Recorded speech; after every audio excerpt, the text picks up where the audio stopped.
தான். அப்போ யாரு குற்றவாளி?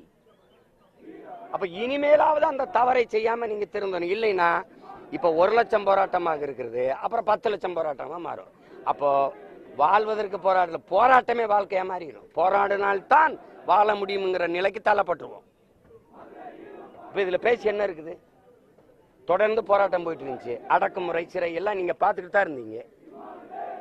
என் நாட்டு குப்பையை என் மாநிலத்தின் குப்பையை சுத்தமா வைக்க ஆந்திராவில் இருக்க ஒரு தனி முதலாளிக்கு என்ன அக்கறை இருக்க முடியும் சொல்லுங்க? 1 கிலோ குப்பையை அல்ல 12 ரூபாயா? யாராவது சொல்லுங்க. 12 ரூபாயா 1 கிலோ குப்பை அல்ல?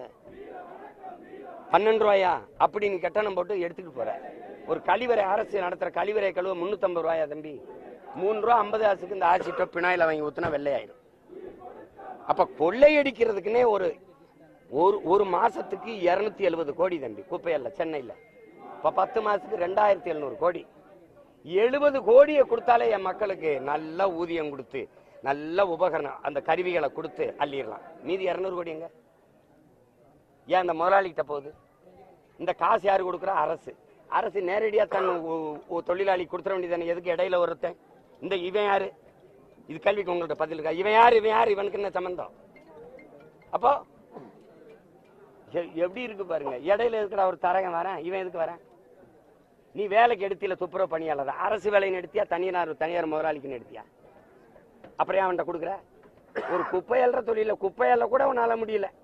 குப்பையை கூட அள்ளுகிற தகுதியும் திறமையும் உனக்கு இல்ல. அப்ப எதுக்கு இருக்க நீ? பள்ளிக்கூடம் நடத்த மாட்ட, மருத்துவமனை நடத்த மாட்ட, போக்குவரத்து நடத்த மாட்ட, மின் உற்பத்தி விநியோகம். நம்ம ஊர் கமிதியில மின் பூங்கா போட்டிருக்காள் யாரு?